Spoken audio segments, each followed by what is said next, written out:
L'été, c'est génial. Fait chaud, fait beau, on sue comme des kouign-amann au soleil, tout en s'enfilant peau de glace sur peau de glace. J'adore. I love it! Tu sors voir tes potes, vous allez vous faire des méga apéros sur l'air, ou petits verres en terrasse, ou au fond du transat, et puis tu finis sur un coucher de soleil en te laissant dorer par les derniers rayons. Si votre été ressemble à ça, bah on n'est pas ensemble. C'est cela, oui.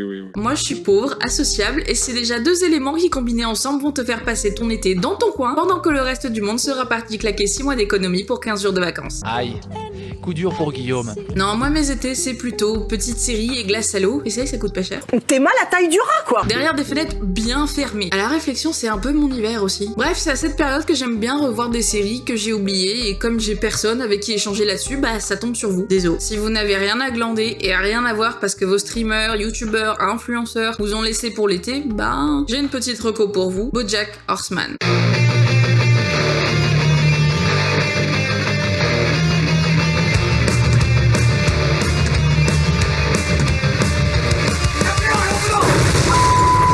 Alors, je suis obligée de démarrer par un disclaimer parce que BoJack Horseman est déconseillé aux moins de 16 ans sur Netflix, notamment parce que sont évoqués des sujets comme le suicide, la dépression, l'alcool, la drogue, bref, probablement une vidéo qui fera pas long feu sur la plateforme.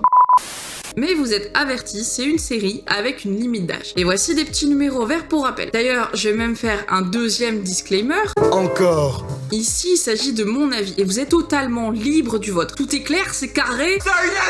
C'est bon, on peut y aller. BoJack Horseman, c'est une série, soit on aime pas. Au moins c'est clair. Tout simplement parce qu'avant de vous parler de l'histoire, on peut facilement être rebuté par le design de la série. La série nous plonge dans un monde où humains et anthropomorphes vivent ensemble dans la société. Du coup, dans les épisodes, vous croiserez des chats avec des postes importants, des orques danseuses, des vaches qui servent du café. Bref, l'esthétique, elle peut facilement déplaire, voire mettre mal à l'aise. Mais si vous arrivez à passer au-dessus de ça, vous pourrez découvrir une série loin des codes des séries classiques qu'on peut voir la plupart du temps. La série parle de BoJack Horseman, un cheval acteur connu autrefois pour avoir joué dans une sitcom des années 90, Galipette en famille. Il vit à Hollywood et après une pause de 18 ans, il s'efforce de retrouver la célébrité dans le monde du showbiz. Et BoJack, bah c'est pas un héros exemplaire. Non, loin de là. Lui, il vit pour la fête hollywoodienne, ce qui veut dire alcool, la farine et les rencontres amicales plus. Vous vous rendez peut-être pas vraiment compte que vous êtes une personne ignoble, mais vous n'en êtes pas moins une personne ignoble pour autant. Alors comme ça, vous me trouvez jolie?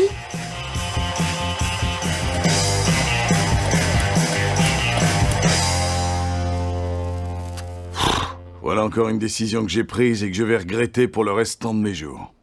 T'as compris. BoJack, il aime vivre dans les excès et il est entouré de ses amis, Princesse Caroline, son ex-petite amie, mais son agent, Jan Nguyen, qui est en charge d'écrire sa biographie et qui deviendra son ami, Todd Chavez, qu'on peut décrire comme un parasite qui s'est installé chez BoJack mais qu'on adore, et Mr. Peanut Butter, son ami et rival à la fois, qui a également été le héros d'une sitcom du même style, mais qui a connu plus de succès que BoJack. Voilà, vous avez les personnages principaux, et au premier abord, bah la série, elle peut paraître vachement débile, et BoJack, il est insupportable, exécrable, ce qui pourrait vous pousser à arrêter de regarder la série assez vite. Mais c'est justement parce qu'au début, on a la naïveté de penser que la série est juste une satire humoristique du monde du showbiz, on va se foutre de la gueule de notre société pendant 20 minutes et passer au prochain épisode. Finalement, un peu comme les Simpsons ou South Park. En fait, BoJack Horseman se veut beaucoup plus subtil que ça. La série fait rire comme elle fait mal. Là où un grand nombre de séries font de la comédie avec une pointe de drame, souvent pour faire passer une idée, BoJack Horseman fait l'inverse. Ici, il s'agit d'histoires dramatiques racontées avec une pointe d'humour. Les personnages souffrent tous en permanence de quelque chose. À chaque gag, quelqu'un souffre avec des niveaux de souffrance différents. Ça peut aller d'une simple histoire de qui a bouffé la dernière biscotte au décès d'une personne proche. Mais le comique se mélange au drame en permanence sans aucun équilibre précis. Et les personnages ont beau être anthropomorphes, on n'a aucun mal à s'identifier à eux et on se retrouve vite pris entre rire et tristesse. Mais c'est bien dans toute cette complexité que réside la beauté de la série. Il est difficile de simplement aimer ou détester un personnage parce qu'il ou elle est le gentil ou le méchant de l'histoire. BoJack par exemple est le personnage principal de l'histoire et il est absolument imbuvable au début. Il fait connerie sur connerie, ce qui vous amènera probablement à le détester pour ça, mais vous serez obligé de le suivre avant, pendant et après sa connerie. Vous ne serez pas seulement là au mauvais moment, mais aussi après, quand les remords sont là, quand il est trop tard pour réparer les torts causés. Et je ne serais pas surprise qu'à un moment, vous vous sentiez mal pour lui. Ça s'applique à BoJack, mais ça ça s'applique également aux autres. En fait, la série nous amène progressivement à faire tomber tous les masques des personnages pour se retrouver face à leur passé, leurs insécurités, leurs doutes, les gouffres qui les habitent.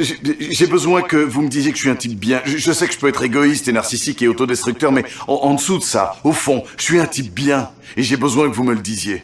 Diane, dites-le moi, je vous en supplie, dites-moi que je suis quelqu'un de bien.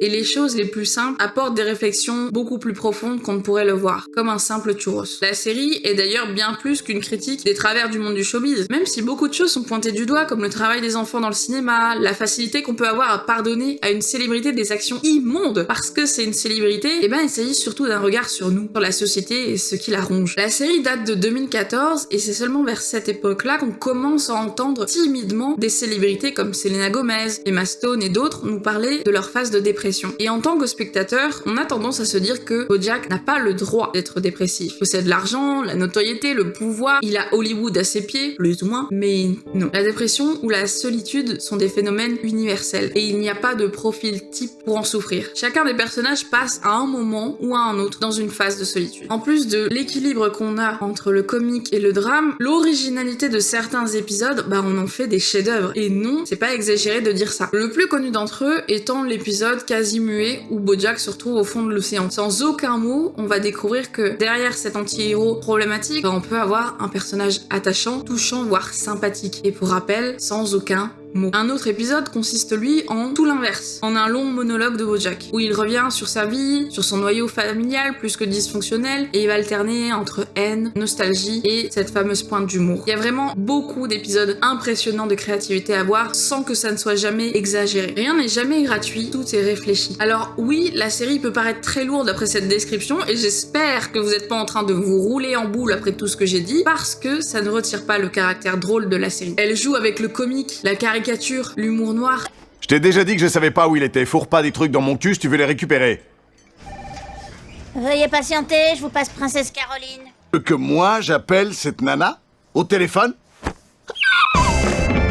Vous venez de faire une autre crise d'angoisse, Bojack. Mais elle joue avec justesse. Ce qu'il faut bien comprendre, c'est qu'elle ne repose pas uniquement sur la comédie, comme des séries d'animation le font souvent. Elle a un but, elle nous touche, elle nous pousse à nous interroger, à nous questionner sur notre situation, notre société, nos émotions, nos actions, notre avenir, comme peu d'autres séries ont su le faire. Et la fin clôture intelligemment tout ce qui a été véhiculé depuis le début. Je peux pas en parler, évidemment ce serait dommage si vous avez l'intention de voir la série, mais paradoxalement au début de Bojack dans le cinéma, la vie n'est pas une sitcom. Voilà, quelle bonne ambiance j'ai mis! On va tous crever. Mais de toute façon, on s'en fout, parce que comme vous suivez comme moi comme des cognaman, vous n'avez plus de larmes pour pleurer. Alors tu sais quoi? Va regarder la série, abonne-toi, laisse un commentaire, et ok, on fera plus fun la prochaine fois. See you!